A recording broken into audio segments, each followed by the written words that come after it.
Afternoon, good evening, good morning, wherever una dey in the world. This is Mohammed Shillon coming to una from North Carolina, the great state of North Carolina in the USA. Of course, me co-host, Mr. Mengot, needs no introduction. He will introduce himself as we normally can do. So this is not a Sunday show. We get a very prominent person as we guest on the show today. I will leave that introduction to be done by Mr. Mengot. But so we hope when I go in presence go generate calls, and so we will know about how what's in the trend in the country, in the legal field and the political front, na Sierra Leone.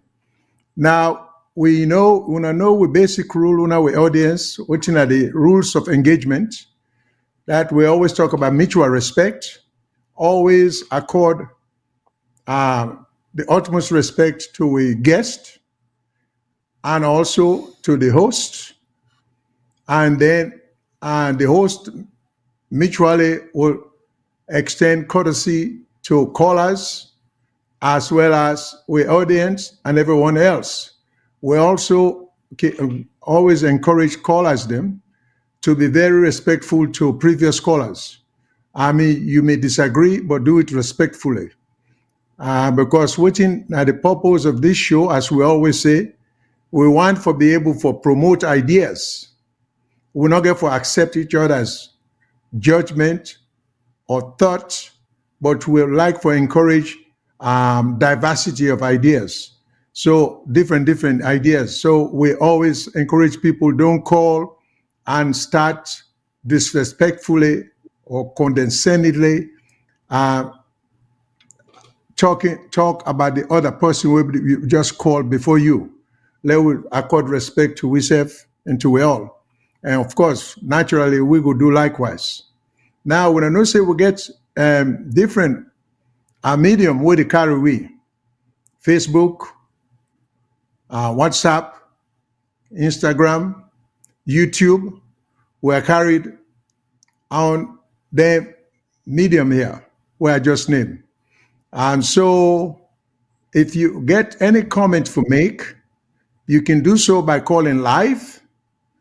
And if you now get a chance, you can do so by sending in written comments and or just simply listen.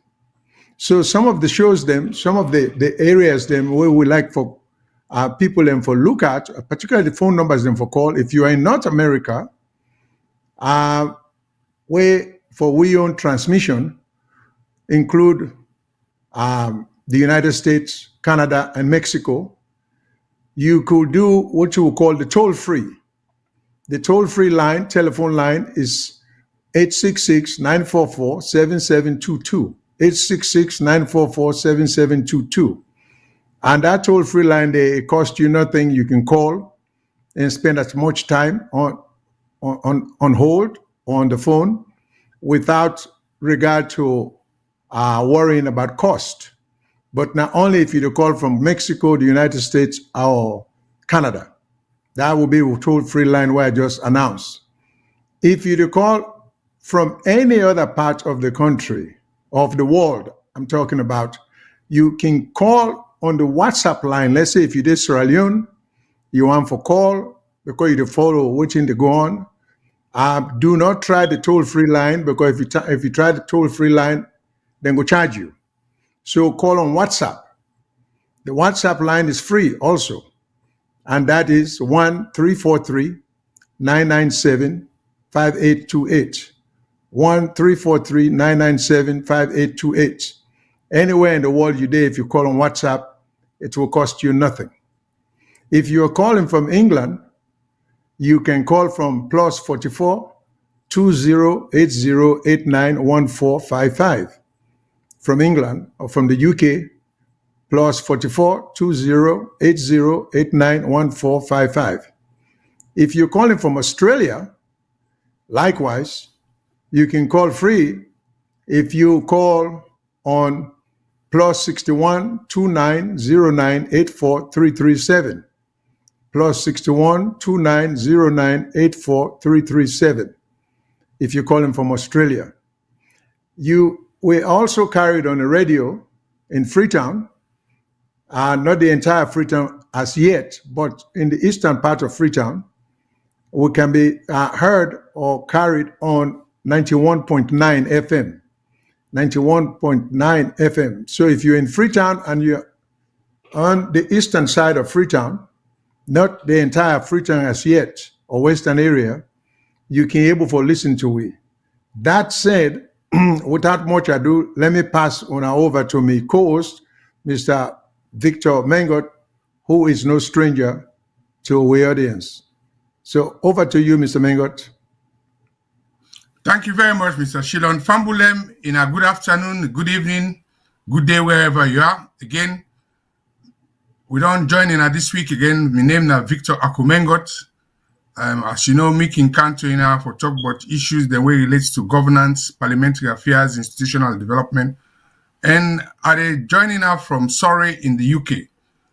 So that's much I could say. But today we get a very important guest, and this is a man I've been admiring for quite some time, although I've not been getting the privilege to interact with him.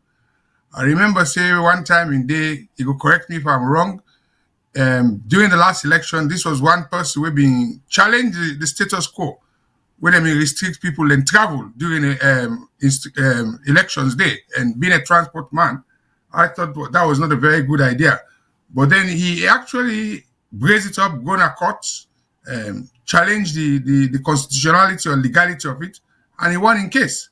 So since then, I've been monitoring him. I've been taking note of his activism and any contribution to society for make a change. Especially now, I'm sure he's an eminent man of the Bar Association, where a lot of people then don't talk about, say, with Bar Association, no, they do with credit. But in that profession, they so Ingo able to tell me more about it. So I'm not going to talk much because he didn't have today. I will start by opening him. We'll get to another fellow lawyer when I'm a senior colleague. Let's just give a background because he's been involved in activism for quite some time.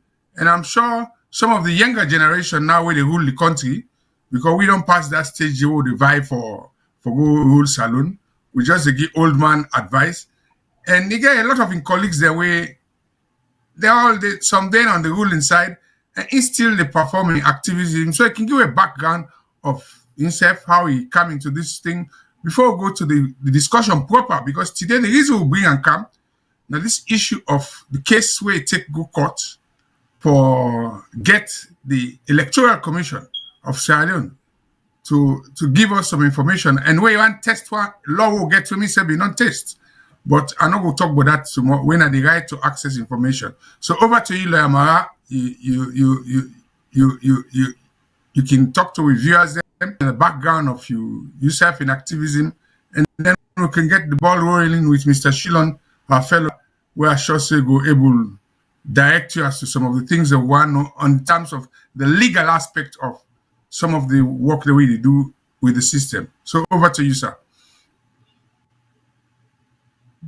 Thank you very much, Mr. Shilon and Mr. Mengot. Thank you so much. I'm really happy for being on a platform. I mean, when you meet citizens and they promote change and don't offer a platform where they, showcase the realities of Salone. Not just within Sierra Leone, but outside Sierra Leone as well. For me, it always warms my heart. And I'm very excited to be on this platform today. Because I like where Sierra Leoneans they dedicate their voice, their energy, their passion towards change. My name now Augustine Sorie-Sengbe Marrah. Interestingly, I don't live and work in a salon throughout my lifetime. The longest I don't stay out of salon was about a year where I go do masters in South Africa. But before that, I go for Abbey College, finished my law degree in 2008. I go law school 2009, and by the special grace of God, I come out law school top of my class. In 2010, I go South Africa, I do masters in human rights law and democratization in Africa. So me not to just democracy activists, me not democracy experts. I do want a school, I get certificate as one of the experts in Africa on democracy and also human rights. So human rights also just my passion, something that I studied. And I think I don't meet with all the leading human rights figures them across the world. Most recently, I'm in the Geneva. Also, I meet with the United Nations Human Rights Commissioner, with the head, pretty much the head of the human rights globally. And I meet with a lot of other human rights leaders across the world. So yes, in terms of my background, really, educationally, I get LLB degree. I qualified for practice law in Sierra Leone. I was called to the bar in 2009, and so I don't practice law for 14 years plus. How I come about for pursue human rights. I tell you that I mean, especially some of you where we grow up when we're young, we grow up with this during the civil conflict. So we see a lot of atrocities, a lot of disaster, barbarities, just all across Sierra Leone. And so, I grew up with that passion there, and that resolve there. See, I go fit and walk in my own way for make sure, say, all them atrocities, the way we experience as a people no repeat. But more especially, how do we fix accountability? How do we ensure that we leaders them accountable to the people? So after law school, I get internship opportunity in a special court for Sierra Leone. I worked there for a bit at the office of the registrar, who is now the residual registrar, Madam Binta Masai. So I work there. She inspires me a lot from that time to now. But also, I can always say this, I get a colleague when now, in fact, my ECSL in lawyer, Emmanuel Safa Abdullah, and I've been the one person with, from back then will be the college where I see be involved in human rights. And I remember clearly one person will be talk to me and encourage me for do human rights. Then telling me I just want to be a corporate lawyer. Just, do a corporate lawyer, make boku money. And then I just feel like say everybody human rights was kind of like a soft issue, which is not true. Because I think that it takes a lot of compassion for let somebody do human rights. It takes a lot of humanity. So long story short, I was at a special court for a while. Sorry, before I left for go do my masters, I come back, and yes, that's how my journey started. But before then, in terms of my activism, it starts as far back as in 2002. And one of the people who inspired me into activism, not they're alive now. His name was John Banting. He also finished as a lawyer, and then he passed away a few months after he was called. In fact, John Banting, and also we'll talk a little bit about the Renaissance movement. Now they talked a lot about Renaissance movement. When at that movement, they were me and three other people informed. In fact, Namibia writes the ideology for Renaissance 90+% entirely. But before the Renaissance movement, they can get a national attention. This Mipadiwase passed away in 2014. Nine begin the idea and the message of Renaissance as far back as in 2001, 2002. Me and I meet in 2002. And then that time they don't form what we call the Black Renaissance movement. But we in our Eastern that time. So we're not being kind of getting national attention, but we started, promoting and kind of propagating the ideals of Renaissance. So we need a rebirth of a nation. It was more idealistic, I know, more philosophical, but that's how the whole Renaissance movement started.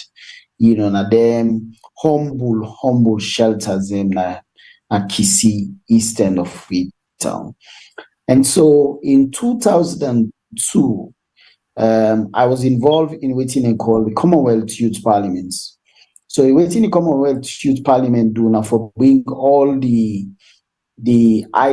top performers now, kind of like every school across Sierra Leone, bring them into Parliament, and then let we articulate some of the issues that were being pertinent then. For example, the rising epidemic, HIV, issues around, for example, good governance, etc., etc.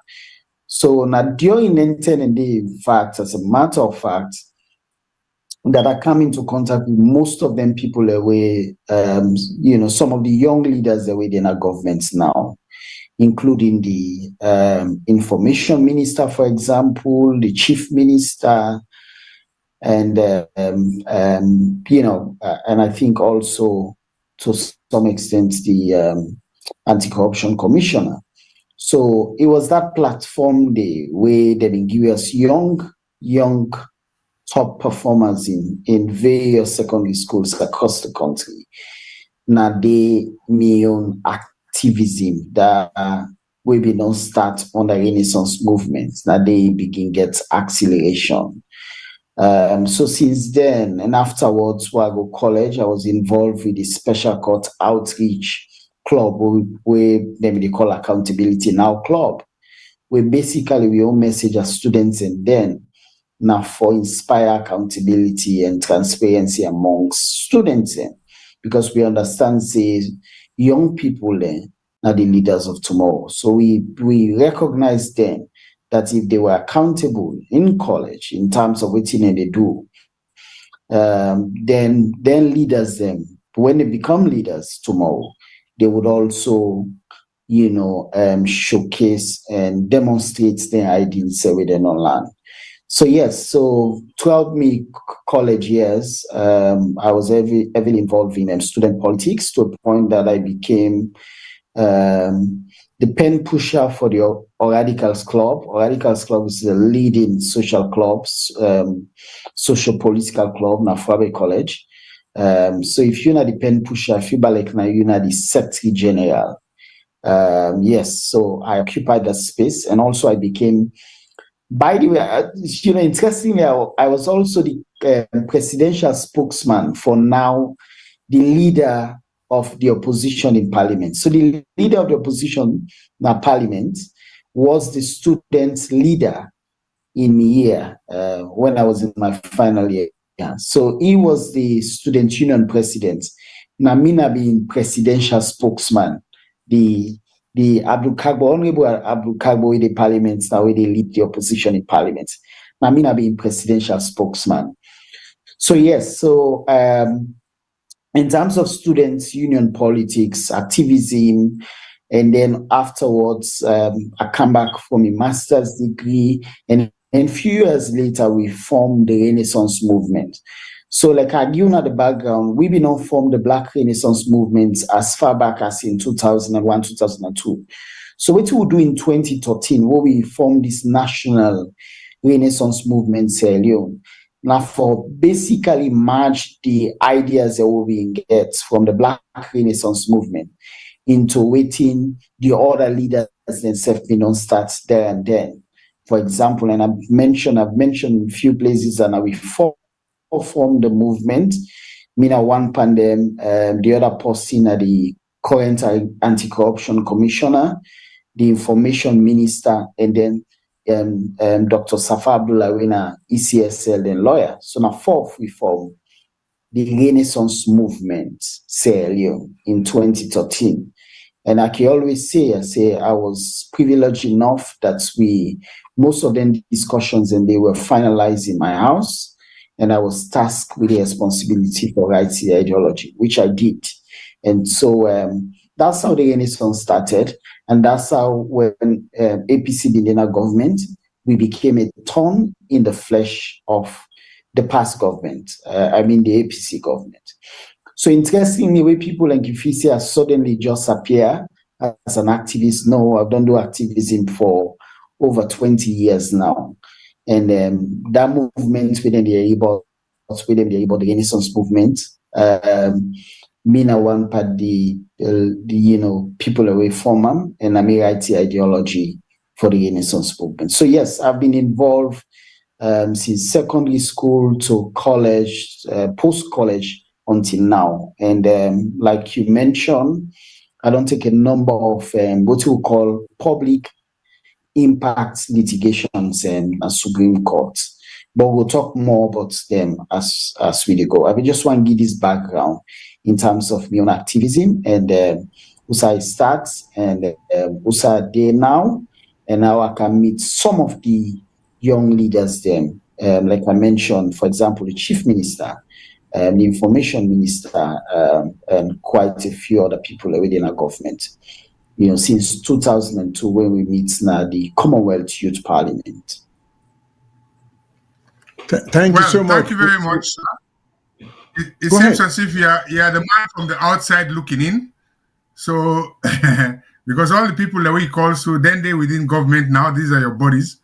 Well, let me not go into that. Let me pass you over to me, the lead presenter, Mr. Shillon, where he will start this whole discussion because dealing with the main issue we'll call you for her, when I'm people in one year.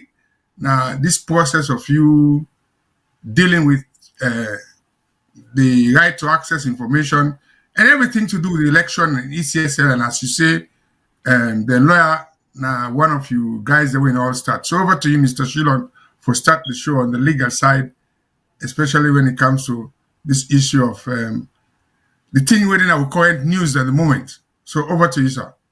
Yeah, okay. Thank you very much, Mr. Mengot.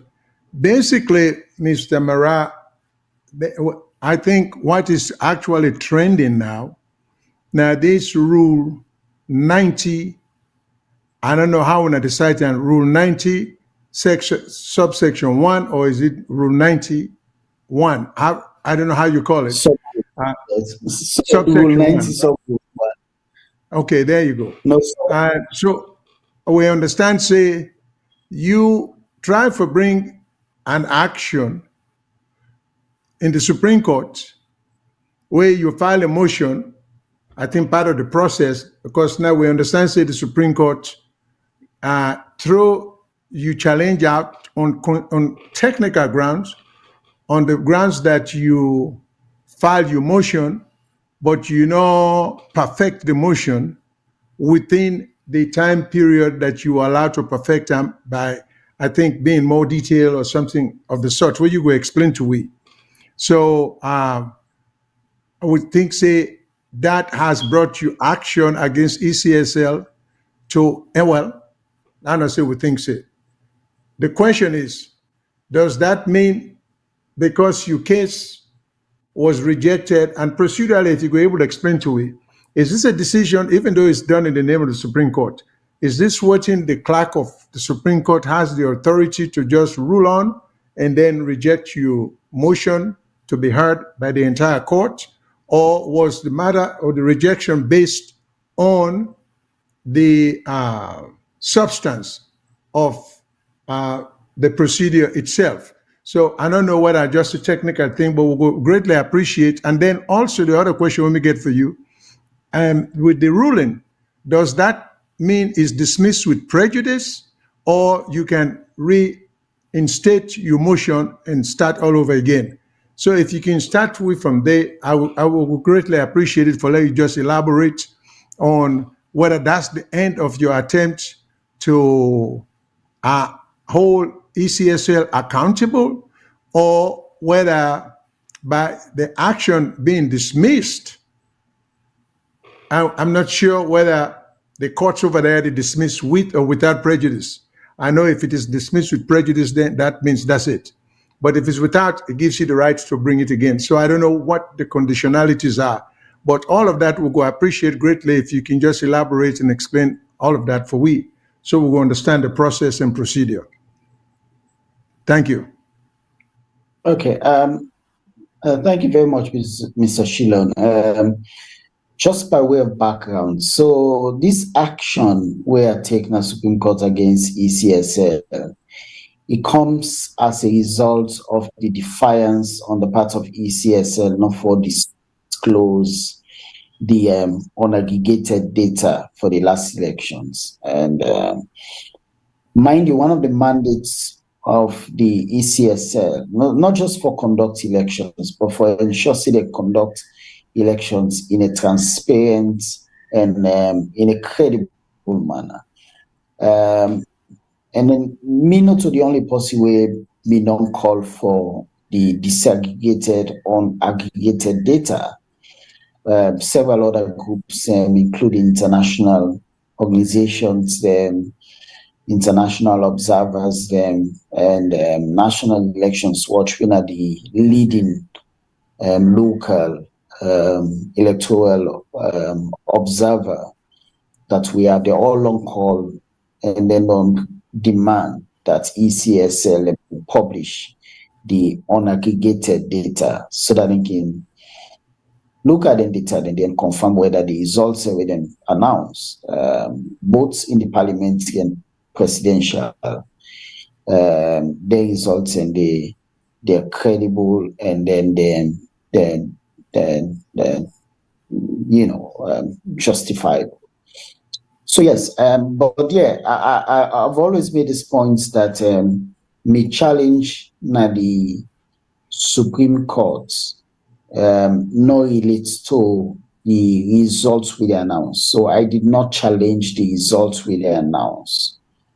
So what I went to court for, now the fact that invoke the rights, now the rights to access information law, section 2 give rights to anybody where any public authority or public institution will hold any information where thinks that information is not exempt by any law for request a public institution or public officer for release the information they to So that's what I did. So I wrote the first letter in July. ECSL no answer. So I get for the rights to access information commission for let them compel ECSL for answer. So rights to access information commission give ultimatum to ECSL and then comply. So basically then just say, all the information we require in our website. I went to the website, scored throughout the website and offer any information we I request specifically. Because waiting again at the website and then districts aggregated results. I say, no, can you please give me, me, the requester, details of polling station results, 11,712 polling stations across the country. Give me the results of all them polling stations, and then that's what I requested. And that is not available on their website. Not be available as at 27 June when they begin announcing the results. You're not available till date. So long story short, after ECSL no appear willing or not appear willing for release the results and the information in there, I been get for approach the Supreme Court as a private citizen, somebody who not be registered voter, somebody who votes in the elections, and then asks that the Supreme Court will say they don't violate my rights to information we guaranteed in the Constitution of Sierra Leone, section 25. And then also all that the ECSL not get any justified reason under law, both in the exemptions within the right to access information law of 2013, and also then grounds the limitation grounds section 25 specify. So yes, after I filed the application, the rules say after the application, if you file your argument within 10 days, the argument 9, the Supreme Court rules they call statement of case. So basically now your entire argument, after you don't file your case. You file your argument. That argument in an called statement of case.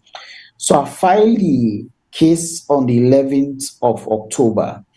By the rule, you get 10 days for file your statement of case when your arguments. And so the 10th day actually fell on a Saturday. The 10th day fell on a Saturday. But Saturday, na a non-working day for the Supreme Court registry. If you go file anything in the Supreme Court registry, even though na a day that is counted as a day. So when they count the days, then they count Saturday. So anytime when the days then pass 7 days, they count Saturday and Sunday. They count them. So yes, that Saturday ought to have been counted. But that Saturday and Saturdays them, now days then where the Supreme Court's registry close. And other law, when at the Interpretation Act and the High Court rules, so the Supreme Court will say, if no provision not there at the Supreme Court rules, we can apply the High Court rules for supplements the Supreme Court rules. So there is no provision in terms of half or count time at the Supreme Court rules. Now that make you the reference the High Court rules. So the High Court rules say, if the day when you require for do something, the office close, that day they not go count them. You for do the thing where you ought for do on that day where the office close on the next available day where the office open. So the 10th day, we fell on the 21st, when I been Saturday, the Supreme Court registry been closed. So the next day when the Supreme Court registry open on the 23rd, now I file 23rd October. Now we file the argument. And mind you, ECSL already don't file the what we call the appearance, so representation. So they don't indicate say the lawyer when Imane Safa Abdullah and they represent the case, right? Normally, and this is what I find really interesting. Normally, now the lawyer on the other side now go complain say, hey, this person not file within time. In lawyer, normally that is what we get. Normally. Me never don't see instance inside the Supreme Court registry. Now look say, oh, this person not file within time. Normally, now the other lawyer now in the complain, they file a motion, say this person not file within time. Una strike out in papers. But in this case, the other party, like we get two boxers then. The ref now complain, say one boxer, the way they commit foul. The person with them commit a foul against him up, they know the complaint self. The ref now they say, oh no, I complain on your behalf. So now then they happen. Normally, and I don't take all my years, I don't take 14 years in practice. Older lawyers will correct me if I'm wrong, but I know one day they outside the Supreme Court strike out an action where the other side not complain. I know say the rule give power, say if you not file within time, your papers are deemed struck out. Right? Now that the rule say. But again, if you look at the Interpretation Act and the High Court rules is very clear. It say if on a day where you required for do something, the office close, you for do them on the next available day with the office open. That is what we did. So I agree with the fact that the Saturday been the part of the 10 days, and that Saturday was the last day. But on that very Saturday, the Supreme Court registry been closed. So we file on the Monday, the next available day. Right? So again, I don't make the point one, that the lawyer for ECSL not complain, not to him complain. Now the registry might complain for the lawyer, basically. Right, which I find very strange and which is very unusual. Normally, na the other lawyer on the other side and go say this person not comply. I will allow na strike out in papers. And then courts go look at the circumstances and say, yes, he not comply with the striker. But this is very strange way. Now the ref, even before the other side and complain, the ref don't wave the flag, etc., which is very, very, very uncommon. In we practice what we call adversarial system. Now the other party when they complain, don't the ref look into them. In the civil system, what they call inquisitorial, in the civil system, now the ref now they raise the flag for the other side. We get an English system when adversarial. Now the parties them for complaint. Once the parties them complain, the ref now they can watch them. Just like we will get VAR now. The ref will watch them and say, yes, this way don't complain, but yes, not true, and they call this foul. Which is different from other system, which is different from the civil system where the French then they get. So when the French then get, the other side no need for complaint. The ref, when are the judge or the courts, they complain on in behalf. But we have a different system. Normally, now the other side for is then complain and they, right? So that is the first point. The other point we're worthy of noting. Now the fact that you say I not comply by the 23rd we file a statement of case and not comply. But you not serve me the certificate of non-compliance, stay the 8th day of November, almost 16 or 17 days after. Now you notify me, say I not comply. Normally, if you want for do that, they say, like I say, the lawyer go complain, and then the court can look into the matter and then say, okay, yeah, we agree with the lawyer, so you not comply within time with the strike out your papers. Or if the registry, like in this case, we then take them upon themselves for strike out, even without the intervention of the other side, they should have done that promptly. For let them wait over 2 weeks, almost 17 days for Duam, make also, this entire episode look really a lot suspicious. That is the second point. But again, the third point I need for notes. Before I come for an answer on a question whether this striking out means say the case done or I get opportunity for comeback. The other third point we make now that, mind you, we're talking about electoral data. We're talking about elections, general elections that were held for the people of Sierra Leone. For goodness sake, what's important? Now, one day where you think say person miss out on the time or the data the electoral data where the people of Sierra Leone they demand. What's important? In a democracy, what if you don't put premium on? The fact that somebody don't come for ask the courts, say like ECSL give citizens access to the data, or the fact that if I file on a Saturday, not file on a Monday, which is more important in a democracy? What's in our priority in our democracy? So we don't make this whole issue about data now don't reduce so you for don't file on a Saturday but you file on Monday. In a serious democracy, we look at waiting get overriding signal. So for let you can maximize the fact that person file on a Monday, wait for don't file on a Saturday, assuming that their own argument correct, which I'm saying is not, because as a matter of fact, I'm saying that the Saturday the Supreme Court's registry been closed. So we file on the next available day will be open. But assuming that's incorrect, that particular Saturday, the registry be open, right? We normally not they open on a Saturday. We all know as lawyers that the Supreme Court registry not they open on a Saturday. We all know that. But let me assume say that particular Saturday, for the sake of my own case, they may open, expecting me to come file. What's important? Now the fact that if I don't file on that Saturday, I miss and file on the Monday, or the fact and the importance of the electoral data to the people of Sierra Leone.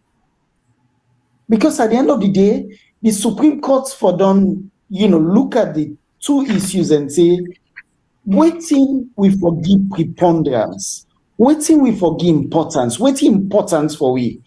What's important are the fact that somebody don't come to this court where they ask this court say they don't violate in rights to access to the information where the disaggregated on aggregated data results. Now that is important. So we don't shift this whole argument from data now to whether the person for don't file on a Saturday but file on a Monday, which I think is unfair, which I think is unfortunate, and which I think is a great disservice to the people of Sierra Leone. The people of Sierra Leone, they deserve better. They deserve an institution where we place premium on the things that are important. I'm not to say the rules of courts not important. We all can fall foul of the rules. Me not to angel, I know they say, I know they make mistake, right? But one, if ECSL and lawyer not complain about the mistake. Two, it took the Supreme Court registry over 14 days for let them notify me of that mistake day. Three, the Supreme Court registry merely placed importance on the rules as against the electoral data, were important, as against citizens' access to vital information. So having established them 3 points, now I'll make this point. Like I say, my case that the Supreme Court not a challenge the result where ECSL pronounced. Then in the opposition, their own business, now their own rule for challenge outcome. Me name or my face not me name a ballot paper. Right? So me know the challenge results. The opposition are their own duty than they for do than they. If they not do than they, then entirely now their own prerogative. But the point I'm making now the fact that when the Supreme Court registry don't exercise this administrative power for strike out me action, it don't mean say the case is entirely dismissed. They not sit down by the case yet. So I get right today, tomorrow, next tomorrow for file back now the Supreme Court. I'm not going to tell you now yet whether I don't decide for file back because I don't depend this for the past 3-4 months. I don't subject myself to a lot of abuse. I mean, online people everything say, "Oh, APC don't pay you," or somebody don't pay you for can do this. But I've done activism for 20 years, and people that we know me, we follow, we walk. As chairman of the Renaissance movement, at some point, they know what you do APC government. So anybody really thinks say. Me or anybody that work for APC, well, you not even understand the sort of work we do against the APC government for let we eventually get them out of power, right? So yes, like I say, this is not the end of the road. If they strike out your action, you can file the same day, you can file tomorrow, you can file next tomorrow. But that's a decision that I would make in the circumstances, because at the end of the day, the people of Sierra Leone and we own democracy, we all get for work, for water, for fertilizer. And I'm only to wait, and I'm only to hold this where they play. But here, just for answer on a question, the fact that they strike out the action because I don't file on the last day on Saturday, I not file, but file on the Monday, not mean the end of the case. I can file tomorrow morning. I can file on Tuesday. There's nothing stopping me because then I just administrative decision as per the rule, because the rule say if you not file within the 10 days, then you can strike out 2 papers. But like I say, normally, now the other lawyer for complaint. So it's very strange. I have not seen that the courts now complain even before the lawyer complain. That is normal in the civil system, the French system. Like I say, the referee can wave the flag even when the other side not complain. That is normal. But in the English adversarial system, now lawyers and they complain. When the other side complain, the judge can watch them and say, "Yes, I agree with you." But this is so uncommon, so unusual, and most people say smacks of waiting most people don't perceive and regard the own justice system for me, which is quite unfortunate. But yes, longer story short, this is where we are, and nothing not stop me tomorrow for file the action again. Not the Supreme All right, Court. thank you so much. May I just press you a little bit on that? Waiting at the process, if you have to go back to court, will it be by a motion for reconsideration, or will it be, how does the process work? Whether you can file a motion for reconsideration, and two, can an interlocutory, I think the pronunciation is different on the British side, I don't know how we do interlocutory, you know what I'm talking about. Can you do an interlocutory appeal? Because it appears as if the throwing out of your case was not based on substantive argument. It is based on technical issues, such as whether you're counting, or you file within the time period prescribed by law. The other thing about that particular aspect of the technical interpretation, it appears also to me that this was done by the clerk, not the court itself. So they're not touch your case in terms of the substance of it. It's only the technical issue of it will prevent you for even having the opportunity. The other thing will strike me about some of the points where you make, in most cases, even I'm talking about the British system, the Australian system, the Canadian system, the US system, that will not be sufficient for letting throw your case out or prevent you from coming in. I think you probably will have been bad if you are required to write your argument where you not present. A court can hold that against you for say, well, you lose that opportunity there for present an argument, but I don't think that itself is sufficient to throw the case out. But I mean, there are so many things. But my main concern also is, it appears to me you are arguing, like you said, not outcome. Now process you the attack. That they are required to produce certain documents, that you are allowed by law for request, and they haven't done it, the ECSL.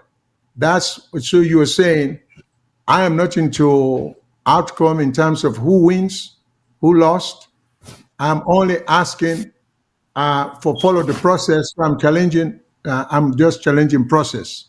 So my main thing there also is, if you can, why can't, what I'm interested in knowing, how do you go back to court? Whether by way of a motion, or to reinstate, or to reconsider, or also if the system provide a process by which you can make an interlocutory appeal, let them deal with that issue there, whether the clerk of court in fact has the jurisdiction for even throw your case out, and if in fact it was thrown out on merit. So I just want you to elaborate on that, for educate me a little bit on that. Whether the clerk had the authority, that's one, and two, if at all he or she did, whether the case was of such a substance that it merited rejection or dismissal. All That's right, my well, question. thank you so much. Just for answer your question quickly. So there's no need for a motion for reconsideration. So once you strike out your papers, you just need for file back. Okay. You just need for file the action again. You don't need for come by motion for reconsideration. Unfortunately, in our country, we not get the Supreme Court not get within a call a review jurisdiction. So some countries, for example, in Ghana, if a Supreme Court pass a decision, whether a judgment, you can review. So you can't appeal the decision of the Supreme Court because it's the highest court, but you can ask for let them review the decision. Unfortunately, Salon not get a review jurisdiction for the Supreme Court. Although some other scholars and think say, oh, the Supreme Court can review a decision, but it can only review a decision if a similar case appear before the Supreme Court, in which then can they at liberty for then depart from the decision or review that decision in the other case. But you can't ask in the same case for let a review the decision.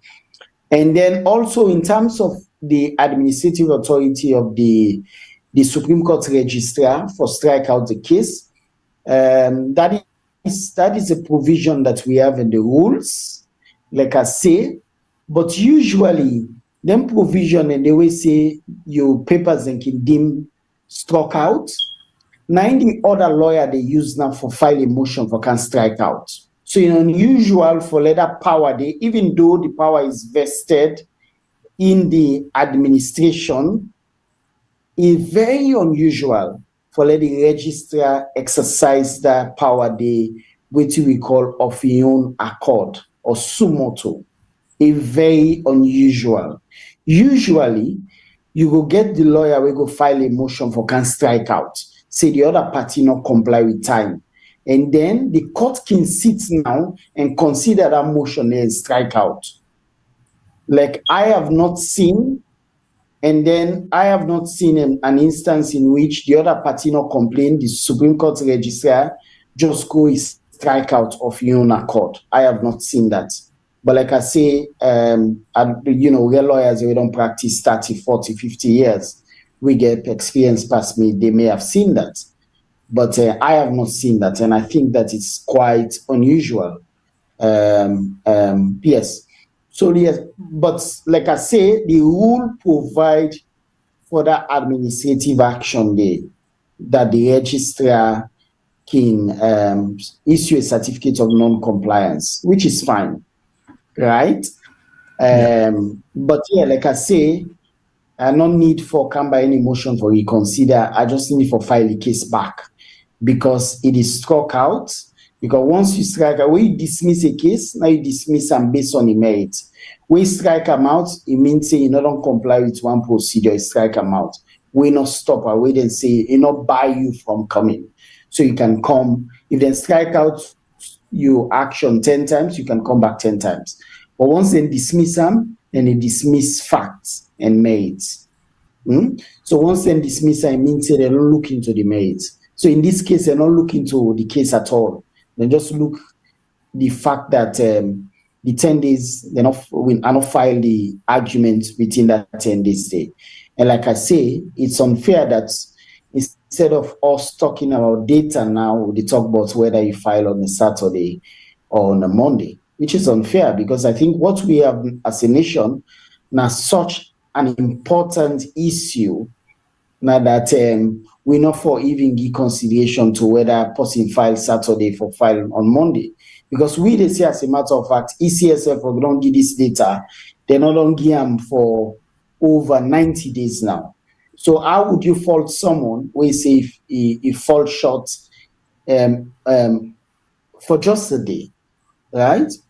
But then I just want, like you want another interesting one. I have a case now in the Supreme Court. We're against the government of Sierra Leone, where the government of Sierra Leone not don't comply with their arguments for now more than 60 to 70 days. Nobody knows strike out in papers. Nobody knows. And then interestingly, in this case, me no right for a certificate say they not comply. They have not issued that certificate of non-compliance. So governments not on comply for now over 70 days. They have not given me a certificate of non-compliance, even where I don't request for them. So it's interesting. So you get one rule for some, you get another rule for some. So that make it strike me really hard that we they talk about non-compliance. Because in the Supreme Court, in a non-compliance, nobody know the way they fall foul of that rule they pass the government. Nobody know that. Some days you get for wait for governments over 100 days before they comply. Nobody no ever strike them out. Nobody no ever issue a certificate of non-compliance against them. Nobody. Because as lawyers, we can tend to accommodate each other. So I go call the government lawyers and say, look up, we are not file it or waiting to happen. And in this case that I have before the Supreme Court, they have not filed for more than 70 days. So you fault me for one day where I come short of, assuming I come short of, because I have raised the argument that that Saturday was a non-working day. And the rule says if the last day is a non-working day, you can file on the next available day when the registry open, which I did. So assuming that that particular Saturday, the registry being open for some strange reason, which is not normal, because Supreme Court registry normally on a Saturday will be closed. But let's assume, say, that particular Saturday they may open. Why would you fault me on such an important matter? We border on electoral decorum. We important to the people of Sierra Leone. Why would you fault me for a day? And in another case, before the same Supreme Court registry, the government of Sierra Leone not on comply for over 70 days. And I have written for a certificate of non-compliance, they not give me. So it's interesting that you get a rule for one person, they get another rule for another set of persons. It's interesting. Very quickly, before I turn you over to Mr. Mengot, one quick question also with respect to the counting of the days. In most jurisdictions, or I believe almost worldwide, it is an internationally acceptable standard that if the deadline or the last day falls on a weekend or on a public holiday, it transfers to the next business day. I mean, that's standard.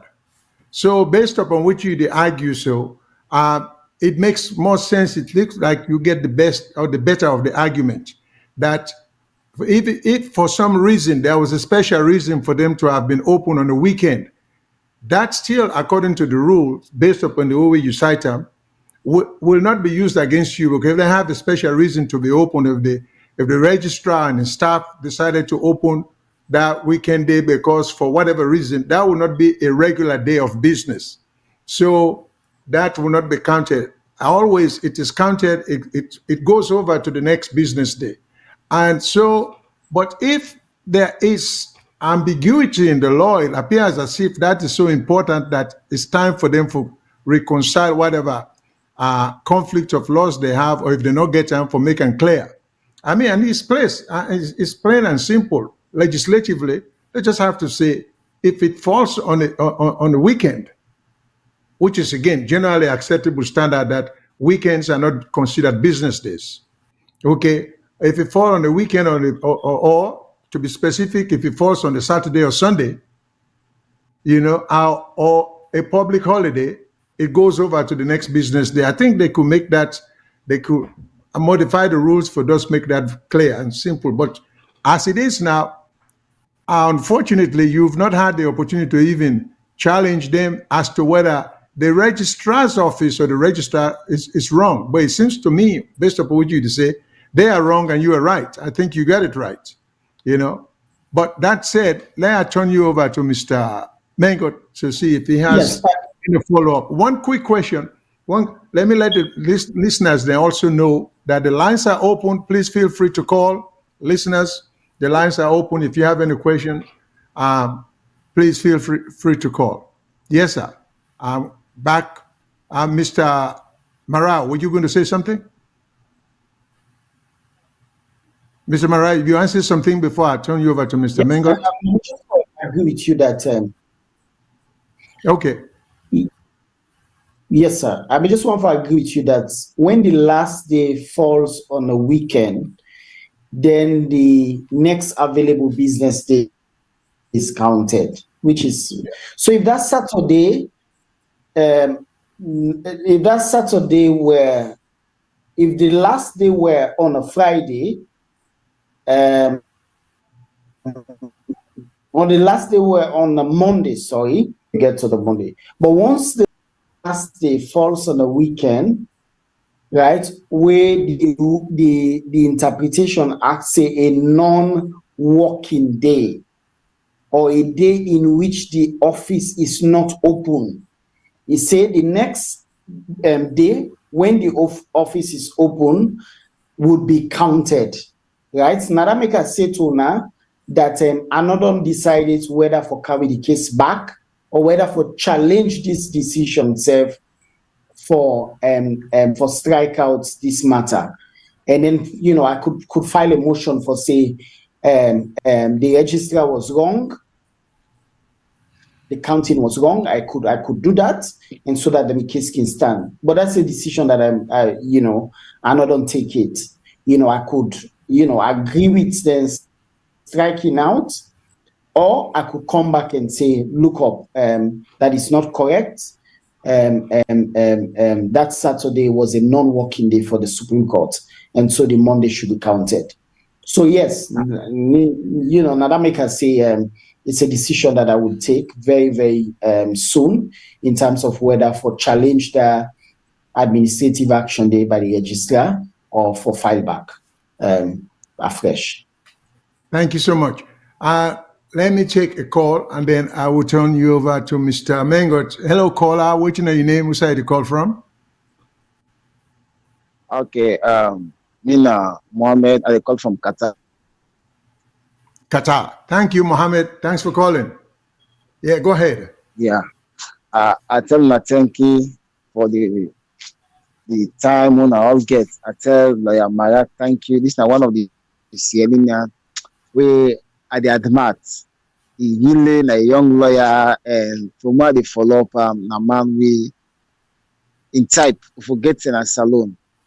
Then 10, I'm not say salon, it will change. And I they always follow him.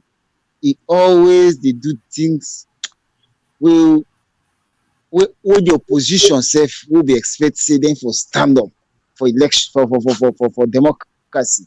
They all just go and succumb. They all just they say square in the round hole. They all they dance at the same table. Salon is finished, but the man go to now. All man concerned, international committee don't allow man the local all over the world. We all are the Allah. This I get data for goodness sake because of democracy. Why they not go to release her? For the lawyers, the Supreme Court, the SLPP court. Now that's how they call them. Now they got a if the APC by the metasine going to court. We don't see the reason because a citizen say he want this kind of thing when a popular demand. I say the country come first. If then people be not say President Biff win the election for count it all. Why they not go pull up? Everybody satisfied. If they go the mass, they tell for make the man just say a 1 day. Now the government gets 70 days. The own case is still unable to do nothing. All a day. They own strike come out. It's really sad. Who's investor go to that kind of country? No. Who's so bad investor? Who's them 419 investor go just go normal because they all are the same people there. Because they can't tell the happy so now told them the news. Because the social media then are people they hand now. Yes, because they can't tell the happy in that country there. Who's so bad investor go come under? And only for the government for they understand. If this man don't go, it don't take a precious time for the masses of Sierra Leoneans them. Because this thing do for Sierra Leone. If that man for himself no, if I don't say keep quiet. But we see Lawyer Sengbe Marrah go, he's spending time. He do this because of let us say democracy die. They all the young guys that have been the resistance movement, the Benke Fala them, they all enjoy the bad corruption in the part. It's that country not get justice. So usually illegal rubbish. You know, I don't because if investor you say that country they will not pay first, you go to judiciary. Now the president and get her. Now mother be get her. Who's the investor that go put him on that kind of country? Then kind news here. We go viral. I don't know go under. People don't continue for suffer because they made them bloated cabal when they pay themselves threatened. When the person talks if he breathes and they can't get tax. So the country is really sick. Who tired? Who then control they suffer every day person family call you a pain.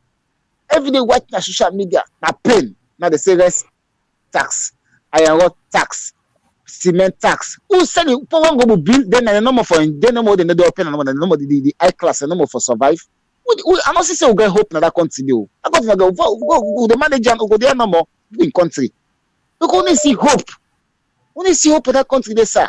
Because this man don't take in time. He take for the country because then the mind they say, hey, the Supreme Court don't do this sort, a world citizen don't go, they don't request for the it don't happen so. Now big news na the world. We investor glad say, I got to see citizen go take the government one institution at court. Then they get it right. But then can't tell they talk so. That's no common on a better now. And I'm not so fun. I need to continue to employ themselves, advisor to parliamentary, advisor for rice, advisor for kush, advisor. And I know my left that be appointed. I know my left. Nothing, no benefits, no going to that country, Papa. Thank you very much, sir. Yes, sir. Thank you, sir. Yeah. Thank you so much, Mohammed. Thank you for calling. We appreciate it. Keep listening and keep calling in anytime you get a time for listen, because we want for you to hear the voice and the opinions of a lot of other folks. Thanks a lot for calling. Hello, caller. What's your name? Where you call from? Yes, Mr. Shillon. Good evening again. This is Freedom Mustafa. Hello, well, Mr. thank you for bringing Mustafa. Lawyer Marrah. Thank you very I much for know calling. me on advice is knowing the judiciary who get at the country. I think Lawyer Marrah, the people that don't give a guide. Because if you say they go challenge that decision to me, that means you don't want to let them cut that case. Because you see the case the way somebody bring against the government, they ever call. I mean, if you say you don't challenge even the protest, the rights of protest and the 1965 public law or something like that, public order, but 30 days they not rule on that. So to me, they don't give you a guide, they don't make it easy for you. Just forget about that one and make a new, because they don't give you the guide already. This time around, I'm going to tell you, say again. But if you challenge them, then will show you, see, now them they rule, now them be the head them. Then we just take and then put inside the dustbin. So to me, now just a short one. If I were you, I will not challenge the decision of the judiciary, because if you do that, they will just ignore you, because they know this thing is very important. If they show that is all there, the Supreme Court has to intervene, because it will show, say, the president has not won the 55% mandatory. So they will not want to go nearer to that. So now can see if Namina you, I will just avoid that challenge and do something very new. Now that's what I want to say. Thank you very much. Okay, I keep interjecting, but Mr. Mengot, please bear with me. Now, Mr. Mustafa, now one of we committed listeners, but this is one time I disagree with him. In life, you don't have too many Augustine Sengbe Marrahs. That's the reality of the situation. So anytime you get a lawyer as courageous as he is, where they in the forefront, we need for encourager, not for discourager. I will argue and I will take the position that, in fact, I'm almost convinced that now Mr. Marrah in duty for hold the feet of the Supreme Court to the fire. If they want to make themselves ridiculous and laughable, or make themselves a laughing stock, let it be. Although that may not be his intention. But I would think whenever the law on your side, you just to abandon it for public convenience or for political expediency or convenience. I think you must stick with it. So, Mr. Mustafa, we value your opinion, and one of our regular callers, but I respectfully disagree with you. I think we should encourage Mr. Marrah, because I think you get the better of the argument. I'm not so sure the Supreme Court is going to make themselves that ridiculous in terms of accepting that technical interpretation of the registrar, because the counting is just flat out wrong. I have no reason to doubt what Mr. Marrah say. If the last day fell on a Saturday, which is not a regular business day, it has to roll over to Monday. And in fact, if the matter has to be decided on any sort of interpretation, I think constitutionally too, Mr. Marrah may agree with me, constitutionally too, I think you get the better of the argument in the sense that you argue vagueness. you argue ambiguity of the rules of the law of the Constitution. So if the rules are not so clear as subjecting the whole thing to be interpreted more than one way, no specific interpretation in terms of what happens when the deadline falls on a Saturday or on Sunday. Is it subject to everyone's interpretation, or there is this specific understanding of what the rules are? So I think he has a better of the argument, but I think by no means should he abandon that. I think he just has to make his decision like we say to think, but I don't think abandonment, you don't abandon the fight. Very few people, very few of us in life are committed to the level of commitment where this gentleman gets. So we don't discourage people like those. We encourage them as best as we can. Thank you. Did I see another caller trying to get in? Hello, caller. All right. Please bear with me because we have several calls. Hello, caller. Which are you name? Who's to call from? This is Mohammed Boy Jalo Jamboria calling from Hello, Norway. Mr. Jamboria. Thank you, sir. Thanks for calling. You see, I don't listen intently to Mr. Marrah. I want to let you know, see, not to any force happen to ya. We have been in this fight, and some of us started since the 1970s. But through the period, I have come to understand one thing about the Sierra Leonean society. We have always been looking at the inability for established systems and institutions. But we not look at the root problem. Man is the maker of laws. And if the man who makes the laws does not respect the law, then it is just words on paper. Sierra Leone's problem is a sociological problem. I will commend you for everything we don't do, and I go encourage you not for discourage. Let we go forward with this change what we all look for.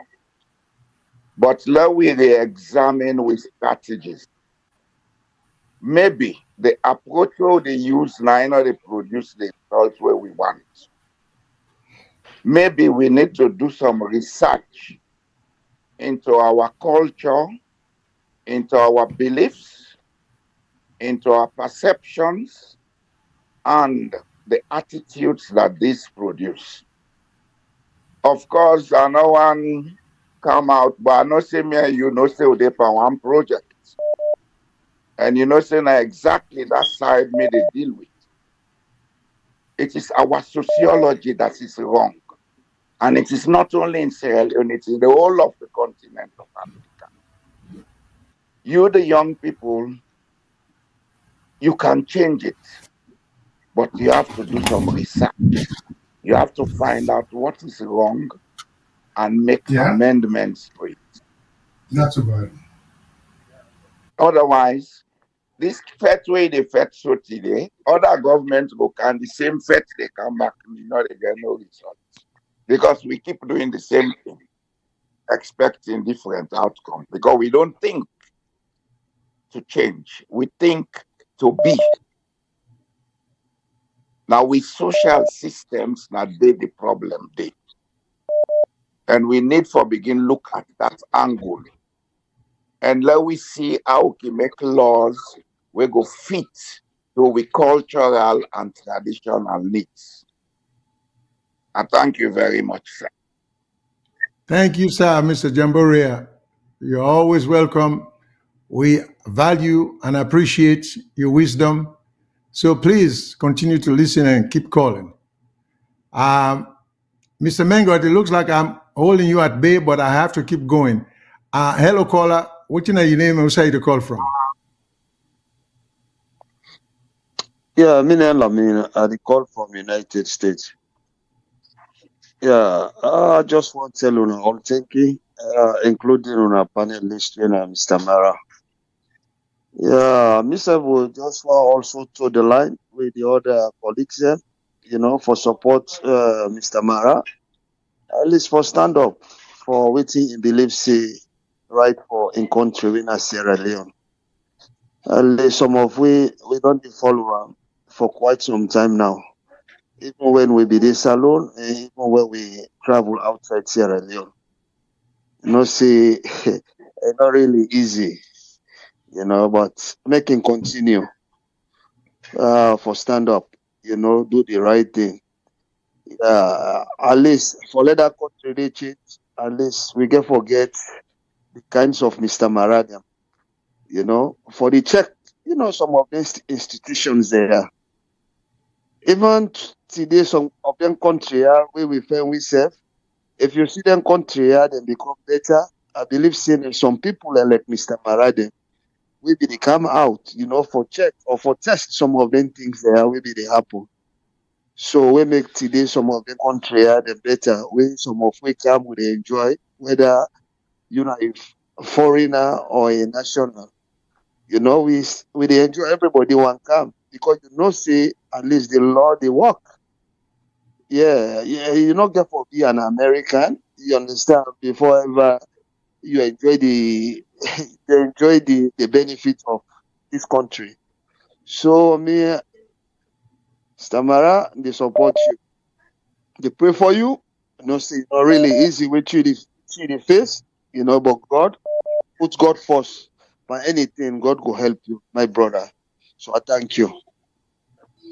All right, Mr. Marrah, you may have something you want to say in response or as a comment to some of the callers. We're going to hold some of the calls off. So if so, please go ahead. Feel free to make any comment. Then I will hope Mr. Mengo don't allow me to say anything else. Just take it over after Mr. Marrah comments. Okay. Okay.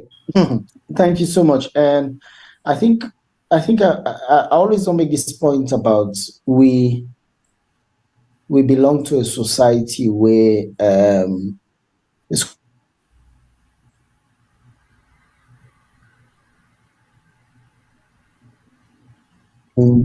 fundamentally get recently I stopped by in Germany and I see young people, young cell unions who are committed, who are hardworking, right? But then, for example, if you look at some young cell unions and within cell union, you go dismiss them people and say they're lazy, they're not better, they're not serious in life. But then we create a system where they inspire we youths them. We leaders them, past and present, they not inspire that kind of hope and courage for young people. These are the very same young people we put in America, na Canada, na Germany, na France. They are doing so well. But they want for comeback. A lot of people they want for comeback. But we can't build a system we're not transparent. Why make Europe do the way they so? Why make America, Canada, etc. then do the way they so? Now because the institutions and transparent to them people. We know say every election go get one winner. We all not get for win. But let the people of Sierra Leone be sure say now this person they may not win. And I may attain this threshold. Once we get that day, we go be comforted say this person will win, indeed win. And this person will win when and give this percentage, indeed attain that percentage there. But if we build an electoral system where we build on dishonesty, it means that we entire programs and policies of governments them not get for all water. Because that's dishonesty they go get for penetrate all them programs and policies then they. So now that make governments for be the best example of honesty, of integrity, of transparency. Now governments now for define them value system there. But once we get a government, once we get a system, we know they inspire the people of Sierra Leone in terms of them value system, yeah, it becomes a problem. So now that make, for example, I know they even defend people the way they do bad on a country, but most of the time, you see, say, where the society then say, oh, people and go throw it in there, where they're not for throw it in there. I say, no, una know they attack the cause. I say, una know they attack the cause. I say, una know they attack the institutional cause of all of them malaise there. Because at the end of the day, why make people and then kind of don't get that boldness for break the law, for do things away wrong in society? Now, because we get leadership them, past and present, we not don't show example. We not don't show example in honesty, in sincerity, in passion, and in love for country. Because when only we get leadership them, we then show, demonstrate all them value system here, it easy for let the citizens then to in line. But we'll get a government, we'll get a leadership, we not demonstrate them values and they, and like you can preach to the people and they believe you. They're not going to believe you. Then say no, because governments not they demonstrate waiting they can preach to them. If you say let the people elect the country, but you government, you leader, you politician, you know don't show that demonstration of love, it's difficult for them to preach that one day. So I agree with the call away talk about this social system. How do we build? But again, we also wait on fet and on team up and promote change and inspire hope. We not get for tire, because this is a long walk. Mandela says it's a long walk to freedom, not to shortcuts. Shortcuts not there. So we all get for ensure say we continue for all leadership and institutions here to account. Now that make a let this platform there, because you get to connect with Sierra Leoneans across the world. And I have met people when they don't desire na for go back na salon. Say we want for go back salon. We picking them, no one we picking and go up na here, they not sabi with salon. We lack with salon. But we no one for go take today lights not steady. Take today people and they taught Jerry Canton we picking them. Take today will not get stability. It's difficult. So much as we talk to citizens them, now we ensure say leaders them, the leadership them, now them for be the big and best example among we. If we not get down there, it's difficult for let we inspire hope and let the citizens to in line. I just want for Rob Mott a little bit, in terms of reaction to the comments them, and say that they fundamentally now we problem. Because we not don't get leadership, we don't show we the best example. Leadership, we don't show we say we can be transparent, we can be accountable. If we have money then $40,000, we not go buy motor car $20,000, pump the lock. Cannot not get hospital equipment, cottage woman in the die. We would not do that. We not go travel, we not say hardship in a country. We not go do that. We go use with small resources and better every life. Because at the end of the day, we look at them budgets them day in, day out, we say overseas travels. Boku. You say boku, they want to say all these travels are waiting how they don't help this country. So for once we can shut them down and say all we money the Lord put them, let we improve Connaught, let we improve cottage, let we improve schools them across the country, let we begin able go schools them. If we get example the way we know say we top ministers and picking and they go now government schools them, we see them they go to government schools them, we go improve them schools them. But leaders then show the example them. If they're sick, then they go Connaught. If they're sick, then they go cottage. If they're picking and want for go school, then they go na then government school them. Then they go there. So they are not showing, they are not leading by example. And that falsehood in governance, now we need for deconstruct, as a matter of fact. Because the only way government be sincere, transparent, and honest with the people, then we be able to get this collective change we yearn for.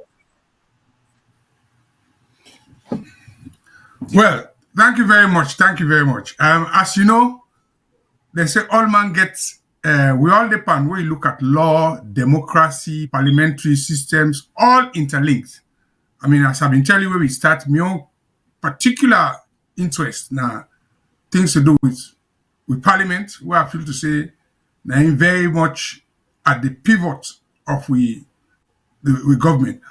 One thing I'll ask you is that I go back to when you originally write to ECSL for the information. Then you begin for go to right to access information, right to access information commissioner. There was an argument that where I mean hearing the ECSL Awoko, the man where they talk for them, say as far as they're concerned, they follow the laws them within our electoral laws them as amended in 2022. And also you get the other side where they argue say ECSL not answerable to any other body, and then they can publish the data in a way convenient for them. So keep that in mind.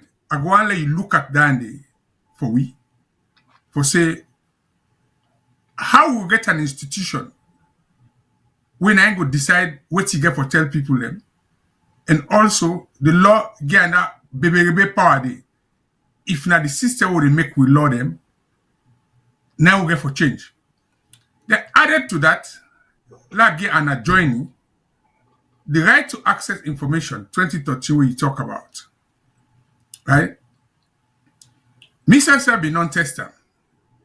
Is it fit for purpose? If not, how do we change it? And then the final question, because I'll let you time, is that now this disaggregated data what they talk about, we don't come up with this conundrum of two systems, the PR system and the first past the post system. Then two then we books them. Because all NTN cause the confusion. How do we manage this whole process? Because we're getting lacuna there in the law, in the way they make with parliament, and then TNI they cause the problem. So generally, start first with I hope so you get me drift, and give us some insight in the way they make with law, the electoral laws them, and this argument where they say they get autonomy. And also when you get this, you can either go A or B, and then they now as it pleases the number one man. So I'll let you go much on that. Low see.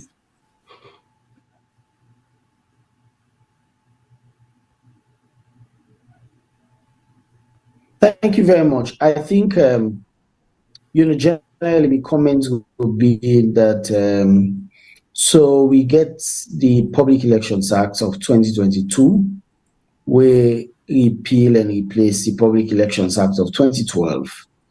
That acts they nine define the mandates of ECSL, what ECSL can do and what it can do. So ECSL, for example, then get general mandates for conduct elections, general elections, parliamentary, presidential, and local council elections. So the right to access information, they deal with all institutions, not just ECSL, they deal with all public institutions, and not just public institutions, but public officers. So if you're not public officer, will information, the right to access information law apply to you. So the right to access information law, not to like and the ECSL, Uswan day on top. No, not to that. So the right to access information apply to all institutions. Once you hold information, the right to access information commission will ask you for a list of information.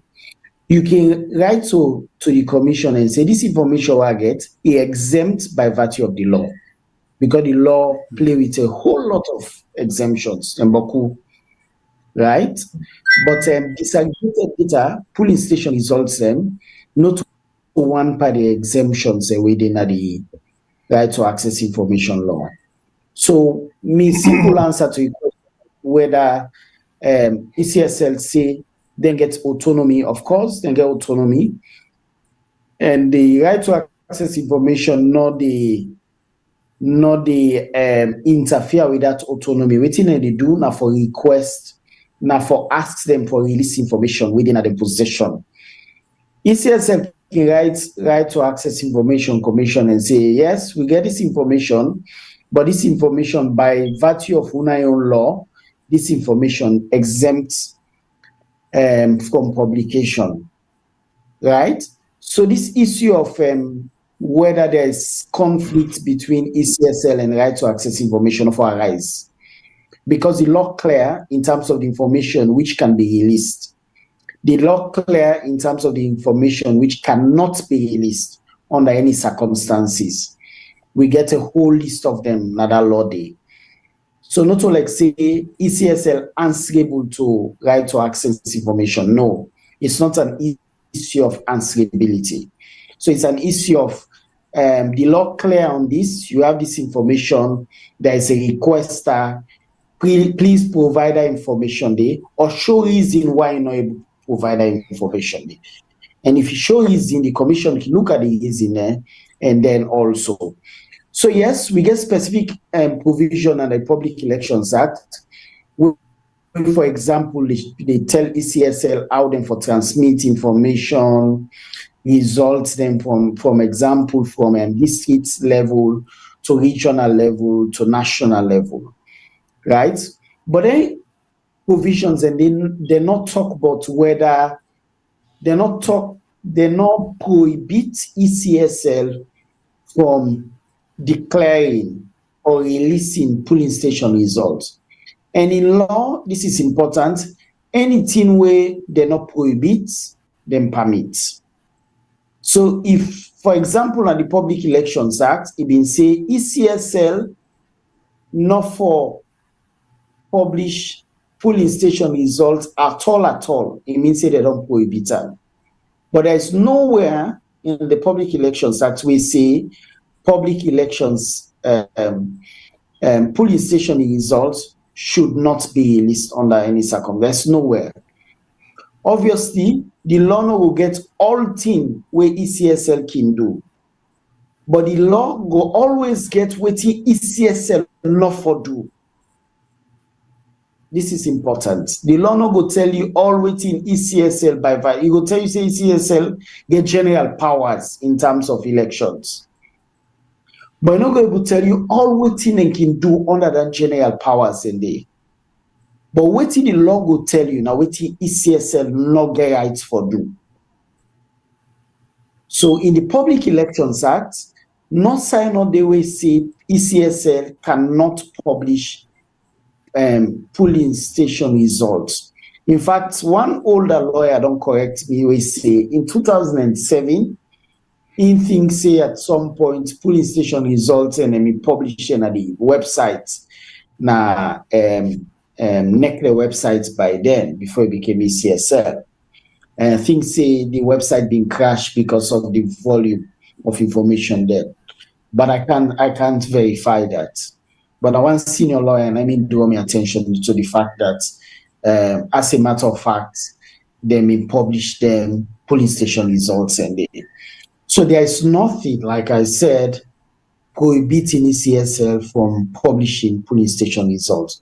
And there is no conflict between ECSL and right to access information. Because the right to access information they do are for merely be the arbiter, neither the referee between citizens and public institutions or public officers.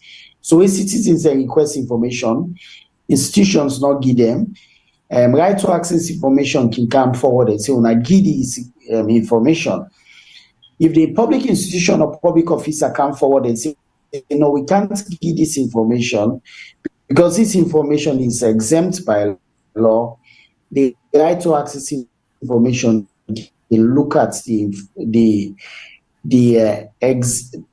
look at the reason for not releasing the information, and then say, yes, we agree with Una, he exempt, or we not agree with Una, as a matter of fact, Una for release them.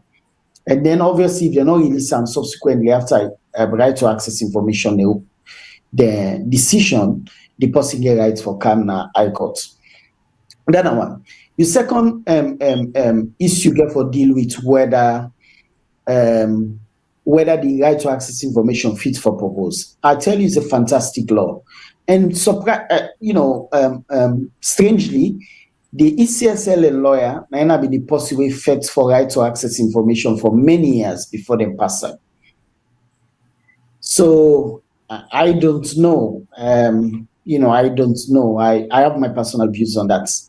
I think, say, if you don't fit for right to access information for many years, somebody don't bring case in a court for comfort for right to access information, I don't think you should be on the other side. But that's my personal view.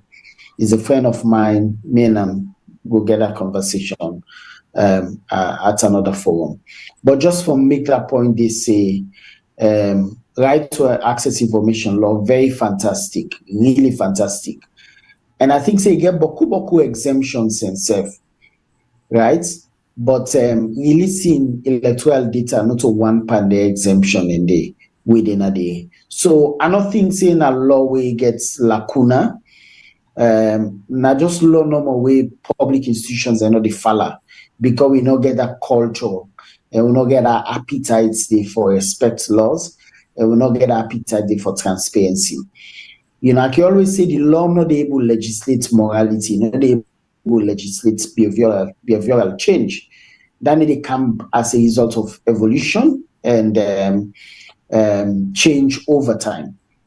Parliament will go pass law and say people and for behave well tomorrow. That law they would not be of any substance. So now over time, now they develop that culture of transparency. So the law good, not just the compliance with them and that attitude on the part of especially public institutions, not for respect laws. So now that make way most of the time people like talk about lawlessness. I say no, the biggest culprit in terms of lawlessness, not to the citizens, now institutions. If institutions begin to obey the law, believe you me, then they go trickle down very, very rapidly for coming to the last man. But we get institutions, we get leadership, we get politicians, where they break the law, left, right, and center. Waiting on they do, they cause appetite for citizens themselves for break the law. Because citizens, they want for being inspired and want for being led. So leadership, not only for past policies and laws, but for lead the people, for show example in terms of transparency, accountability, honesty, sincerity, in terms of the way spend. So if government is spend bad, is spend recklessly, citizens themselves they get appetite not for be accountable, So all of that they will come back to in terms of how that culture of lack of appetite for respect laws. The third issue get for do with this whole situation we don't get with the PR system now, and then the district block system. So here's my view. I disagree with as a lawyer, I respect the decision of the Supreme Court, but as a human being, as an activist, I get right for disagree with them. I disagree with that decision which say the conditions were necessary for the trigger of proportional representation being available. No, as a matter of fact, they were not available. Because the law say if constituencies do not exist, and as of 2022, 2023, the constituencies they exist. The only way constituencies do not exist, now they apply the PR system. But the constituencies they exist. As at that 10 day after the war, the constituencies do not may exist. There was a need for let me get them proportional representation. But unfortunately, the constituencies that may exist as at the time, so there was no need for PR system, number one. And then two, the PR system don't make now for the first time we not get a third party in parliament. So you don't kick out smaller parties then, right?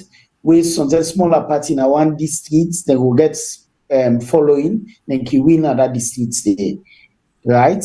Then can win other constituency there, right? So all of them they now they make we not get, and even the margin. So for like you push the margin up to 11% for smaller parties, even NGC when I've been the third force in 2018, now we get up to 11%. So that's a higher threshold. At the end of the day, that national architecture will be get in terms of parliament will not get now. Now the ruling party and the opposition.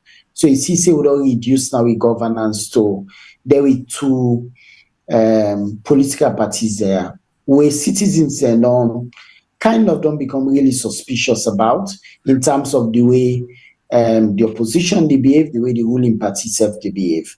So yes, I think that the proportional representation system, for me, and I've always said in an ideal system, it's really good, it's proper, but we not get an ideal system. So we cannot practice PR system in a dysfunctional democracy as we get. If we continue with the constituency-based system, we then now go mean say people are able to identify with their constituencies, them, they're able to connect with their MPs, them, rather than this district PR system, where but people don't even know that then they represent another district anymore. So yes, I think it's in terms of the way we pass, we lost them as well. I have always said that we lost them not so much of a problem, like in terms of the lack of appetite for respect the laws and also implementation. We get boku laws in a salon. The only thing we will not get is an appetite for the law abiding. But again, like I said, even government, even leadership, even across them public institutions, they not get an appetite for the law abiding. And until and unless government be the biggest example, Salongo always continue for fail. With the vote government and not to for buy for them big cars, not to for fly them, family them for go get medical, not to for give them fats per diem, and for let them take care of for let them lead we by example in terms of honesty, in terms of the way then they spend, in terms of accountability, in terms of transparency, and then they make the vote for governments every electoral cycle. So it's unfortunate that we go get lost them we government self not they adhere to, because we know for don't get this whole you and cry over data. ECSL, if they want for sure say they are transparent, if they want for sure say they are credible institution, for don't release this data long time ago. They not for don't make citizens and begin they think and perceive and conjecture doubts and suspicions over the institution. Therefore, don't come out with the data. For sure say they're law abiding, for sure say they are transparent, for sure say they organize and conduct a credible election, therefore don't come out with the data.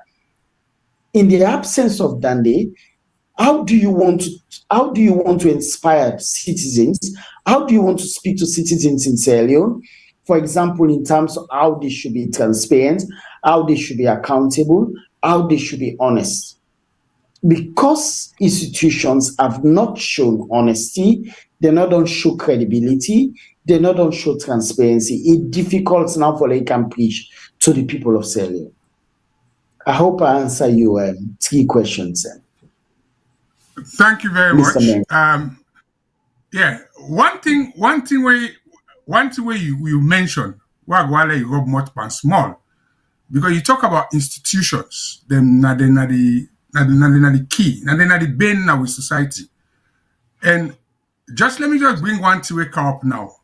We just see the financial act where they don't go pass in parliament and the rest of it. And for me, understanding of when you look at budget, you understand, every ministry or departmental agency, then they submit their budget, then they discuss and then they give their allocation.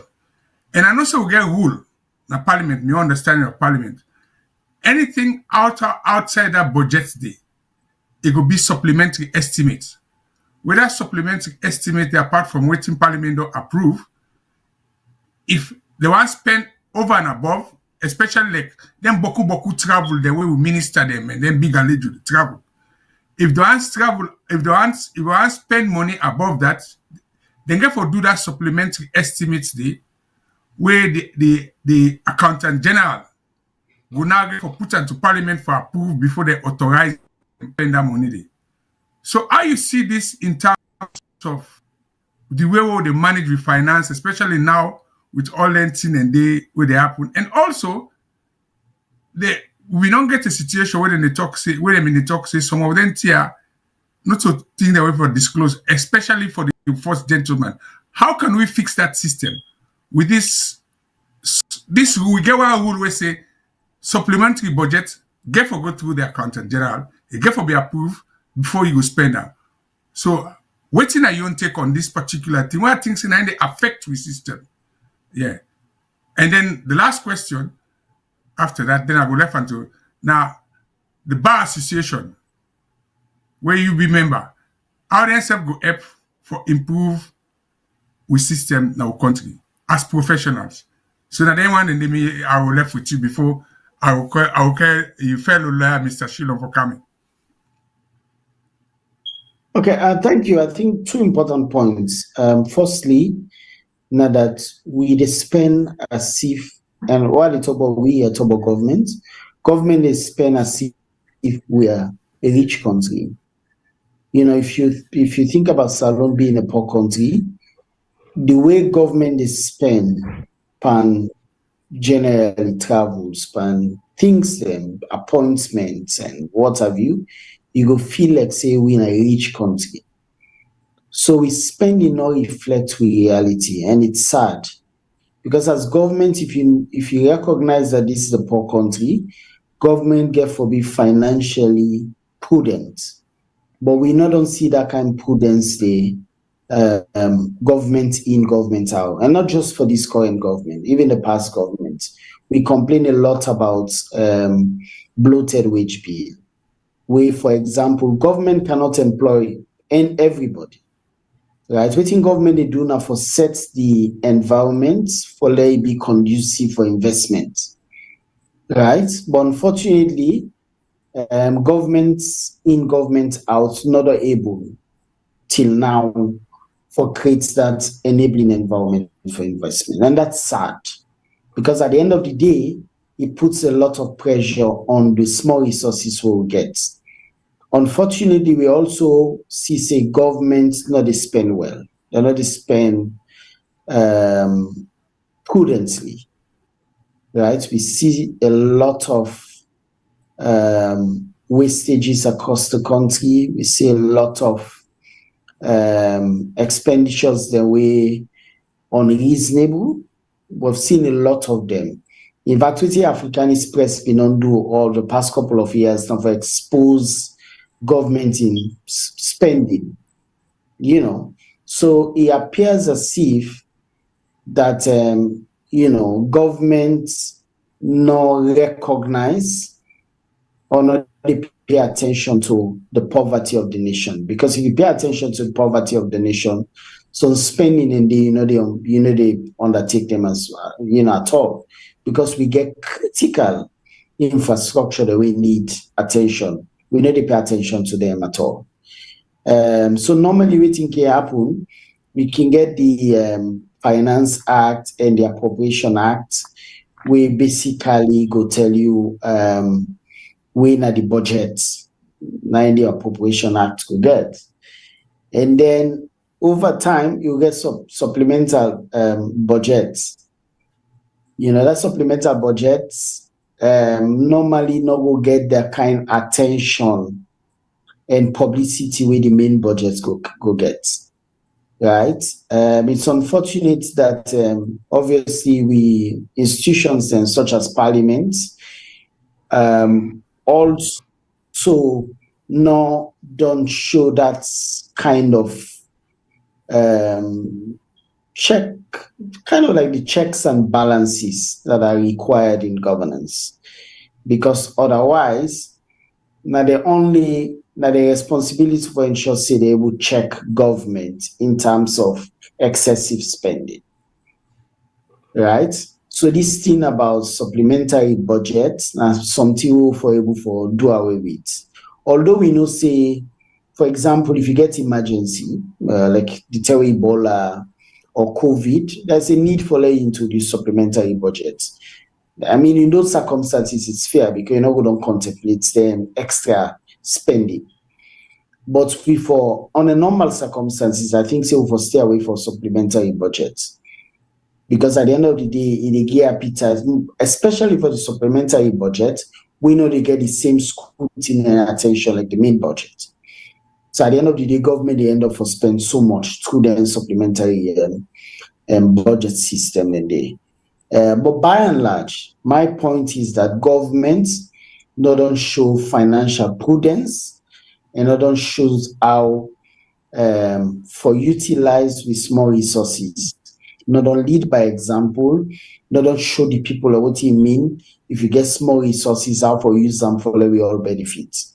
We see say for that small resources, a few people and no more the benefits from travels, from per diems and what have you. And like I said, for the past couple of years, we don't get African Express. We don't spotlight on the unreasonable expenditures in the and that's quite sad.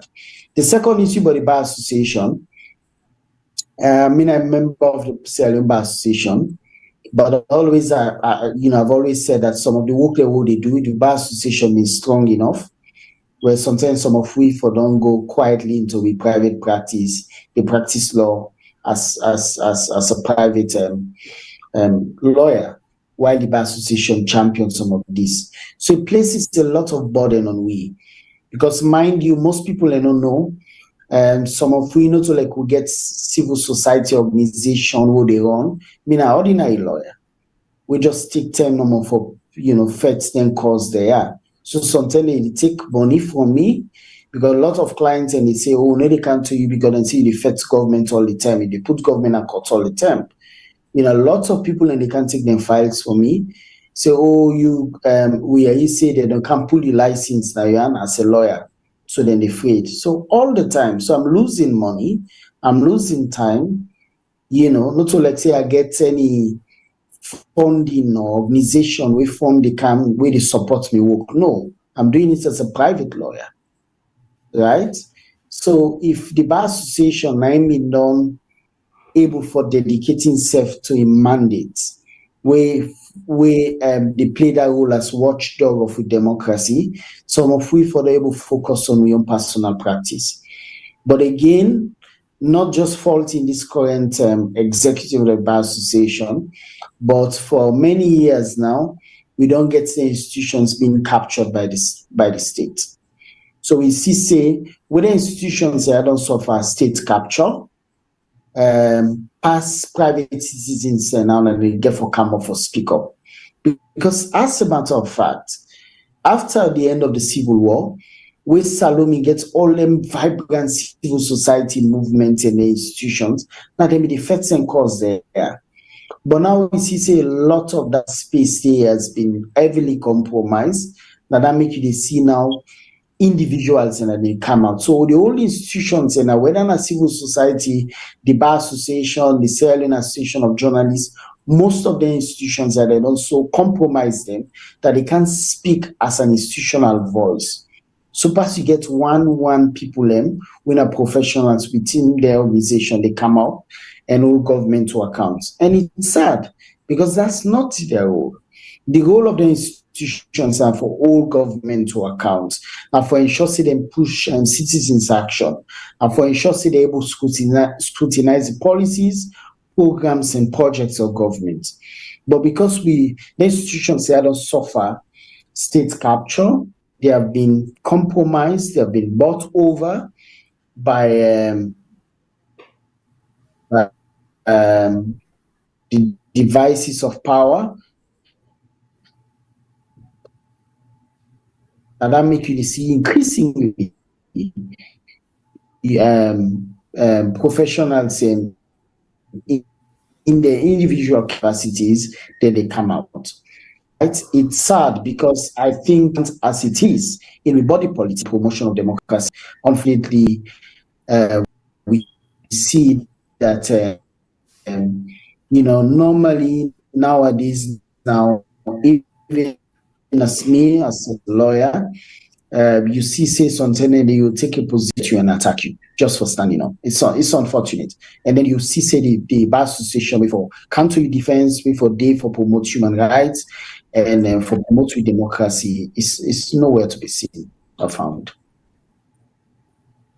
Well, thank you very much. I think I will hand you over to Mr. Shillon now because you don't actually dealt with the issue. We don't almost come to the close. So I can hand you over to Shillon, Mr. Shillon, let wrap up now. And if you go any I join the way one be like much, now you tell that for do that, sir. Thank you very much, Mr. Mengot. Yeah, you see, they say time passes when you're having fun fast, and time passes fast when you're having fun. And so we really had some fun having Mr. Marrah on the show today. So the time does pass very swiftly. But before I even say anything further, I want to inquire because we had held at bay some callers them. So let me just see if we have any patient one on the line. Yes, we have. We're being asked if we can take one more call. Yes, we'll take one more call. And then, since we're at the end of the show, we will let Mr. Marrah have the last word. So, hello, caller. Yes. What's your name? Who's that you call from?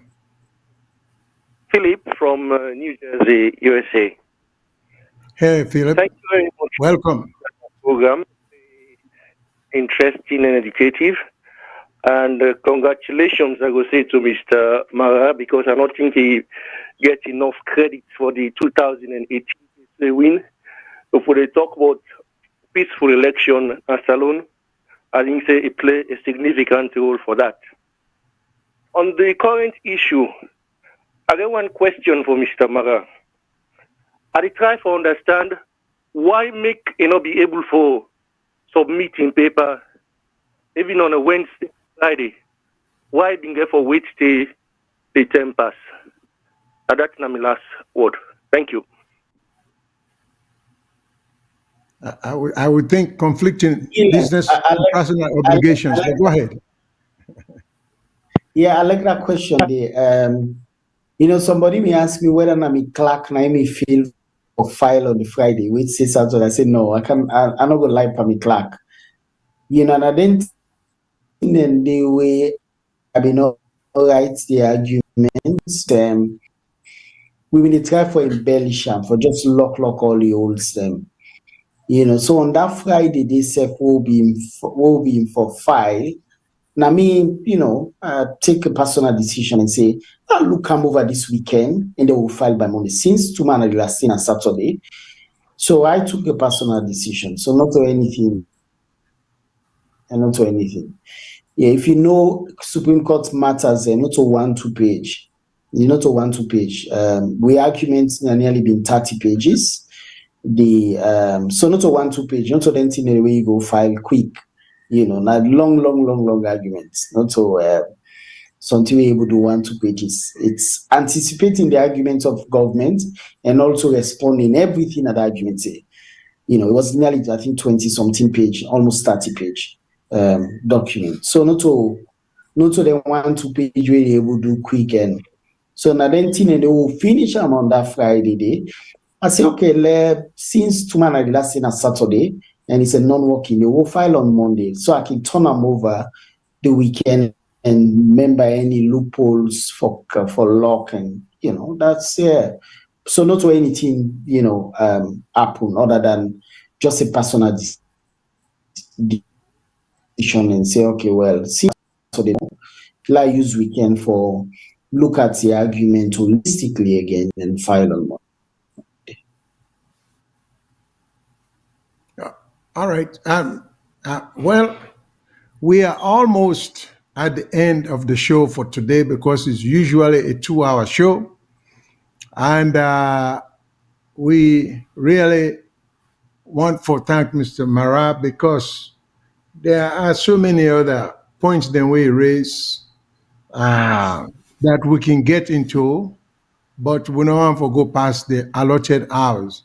So that said, all I want to say to Mr. Marrah is just to extend on behalf of the audience and we staff many, many, many thanks for taking the time for coming on the show, for engage with we, and for try to get the public involved as we had expected and make sure say we spread the word.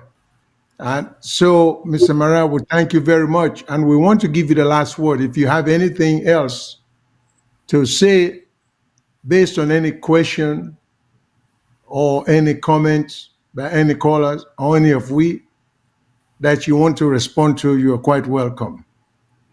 Please feel free. Yeah, thank you. Gentlemen, thank you, all the callers, all the people that we don't listen to the conversations that we've had. For Change Salon, my last word now for encourage everybody across the globe. For Change Salon, I'm not saying no easy, but we not get for tire. Believe you me, the good people and Boku pass the bad people. We feel like say today the bad people and they win. But I have spoken to many good unions across the world. Many people who want for play by the rules. Many people who want to be honest. Many people who want for. Many people who believe in democracy, believe in the rule of law. People who law abiding. We still get them, but of them, then they are across the world. They want for cancer law. So let we not be disappointed. Let we not give up on Salon. Let we just remember say for make a country easy, can take lots and lots of sacrifices. Let we ensure say we continue stay connected. There are many other activities that we can all leaders them to account until we all get we are. And so I want to thank you to everybody. Only one day we continue for get hope. We're not gonna give up on Salon. Remember, say thank you for come where they open and they get for be realized. Then we passion there are all the platform with Mr. Shilon and Mr. Mengot and Mr. Kagbo, all them platforms here where we don't all they talk about Salon, we talk about the good old days. Some of we not sabi good term on a Salon. From all we grew up as young as we were during the war, after the war, bad governance still date. We not enjoy Salon. We then tell them story about the 60s and the 50s where Salon be sweet. We don't enjoy Salon. So I can always tell people and say personally, I not get any vested interest for can change or make Salon. Me not to one part of the people who not enjoy Salon in the 50s and the 60s. But no, you don't need for to enjoy Salon for the members say there's a need for you for come and then contribute to change. There are many legitimate avenues. Me not they support any action where violent, where hateful. Me not they support any platform where they cause, where they talk about one tribe against another. We all are the same as Salon. We just get bad people then. We just get bad politicians then. We just get bad leaders then. But the good people then boku. Now, so we get for form that coalition of good people and say we want a Salon, we credible, we want a nation we honest, we want a nation with a shining example across West Africa. Because in saying na Salonia, the British civilization starts, we go in other countries then. We want for restore that dignity day. We want for restore that glory day. So we are gladly always we I dey talk to well-meaning Sierra Leoneans say one day we mean well for this country, where they promote their agenda of change. And that make I really, really happy for talk to Mr. Shillon, Mr. Mengot, Mr. Kagbo, and every listener and viewer today. Una thank you, and I'll be in touch. I am always available as an activist. I don't one day join any political party in my life. Never. I've never joined. But if I get to that stage one day, I will make una know, and then we will find way out to be able legitimately battle for let we change the course and the direction where we continue to take. I thank you once more, gentlemen, honorable gentlemen, and thank you, viewers, thank you, listeners, and thank you, every citizen and citizen of Sierra Leone and everyone who's been following this program. Thank you very much. We greatly appreciate your presence. We hope you will come back. And very quickly, one of our listeners then asked, then say, Ingo want for reach you. If you don't have any objection, to please leave your number with the network. And so, because we normally know they're in the habit of, or in the practice of giving numbers out, particularly numbers of guests. But this person say he badly, or he or she badly would like to have your number. So if you are comfortable with that, you can let them with the network, and the network getting procedure. I don't even know how it's done, but I know certain people have tried to reach me by seeing me on this show, and when I through the network then come. So if you feel comfortable, please, you can do so. Until then, bye, everyone. Yes, sir.